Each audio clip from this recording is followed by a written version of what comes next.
दिल्ली विधानसभा चुनाव 2025 में भाजपा ने शानदार प्रदर्शन करते हुए 70 में से 48 सीटों पर जीत हासिल की। इस जीत के साथ ही भारतीय जनता पार्टी 27 साल बाद दिल्ली में सत्ता में वापस लौटने जा रही है, जिससे दिल्ली की राजनीति में एक बड़ा बदलाव देखने को मिल रहा है। इस चुनाव में सबसे बड़े झटके का सामना आम आदमी पार्टी AAP को हुआ है, जिसके कई प्रमुख नेता हार के शिकार हो गए हैं। इनमें पूर्व मुख्यमंत्री अरविंद केजरीवाल, उप मुख्यमंत्री मनीष सिसोदिया, स्वास्थ्य मंत्री सत्येंद्र जैन और पार्टी प्रवक्ता सौरभ भारद्वाज जैसे दिग्गज शामिल हैं। इससे पहले आम आदमी पार्टी ने दिल्ली में लगातार 2 कार्यकालों तक अपनी सत्ता बनाई रखी थी, लेकिन इस बार भाजपा की बढ़ती ताकत ने उसकी नींव को हिला दिया। दिल्ली विधानसभा चुनाव के परिणामों ने यह साफ कर दिया है कि भाजपा अब राजधानी में अपनी ताकत बढ़ाने में सफल रही है और अब सत्तारूढ़ पार्टी के लिए सबसे बड़ा सवाल यह है कि वह मुख्यमंत्री के रूप में किसे चुनने वाली है। दिल्ली विधानसभा चुनाव परिणाम के बाद भाजपा के नेता और कार्यकर्ता उत्साहित हैं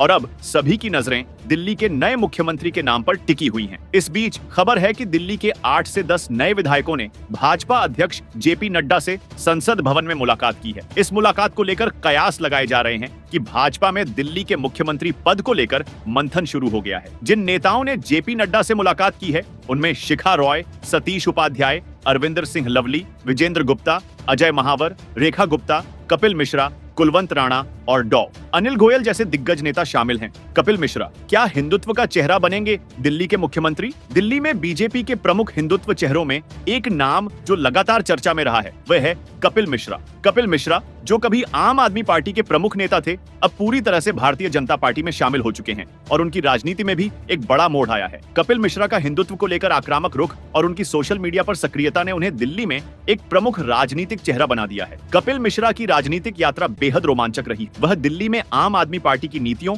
और उनके नेताओं के खिलाफ मुखर रहे। उनकी विपक्षी नेताओं के खिलाफ तीखी बयानबाजी और हिंदुत्व के प्रति उनकी प्रतिबद्धता उन्हें दिल्ली के मुख्यमंत्री पद के लिए एक मजबूत दावेदार बना सके। उनका खासा प्रभाव दिल्ली के हिंदू वोट बैंक में है, जो इस बार बीजेपी के पक्ष में भारी समर्थन देने के लिए तैयार दिखाई दे रहा है। इसके अलावा कपिल मिश्रा का नाम भाजपा के अन्य नेताओं से आगे इसलिए भी उभर कर आ रहा है क्योंकि उनका रुख दिल्ली की आम जनता और विशेषकर हिंदुत्व के मुद्दों पर काफी स्पष्ट और आक्रामक रहा है। दिल्ली में भाजपा के लिए यह रणनीतिक समय है और ऐसे में कपिल मिश्रा के नेतृत्व में पार्टी को अपनी जीत को और मजबूत करने का मौका मिल सकता है। इस सब के बीच सवाल ये है कि क्या भाजपा कपिल मिश्रा को दिल्ली की कमान सौंपेगी या पार्टी किसी और नेता को यह जिम्मेदारी दे? फिलहाल पार्टी के अंदर विभिन्न नामों पर विचार हो रहा है, लेकिन एक बात साफ है कि दिल्ली की राजनीति में भाजपा ने अब अपनी पैठ मजबूत कर ली है और अगले कुछ दिनों में दिल्ली के मुख्यमंत्री के नाम का ऐलान होने की संभावना है। जैसे जैसे समय निकट आता जा रहा है, दिल्ली की राजनीति में भाजपा का हर कदम बेहद महत्वपूर्ण साबित होने वाला है। सभी की नजरें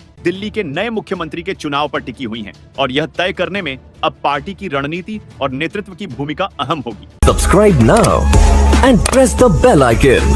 Never miss an update.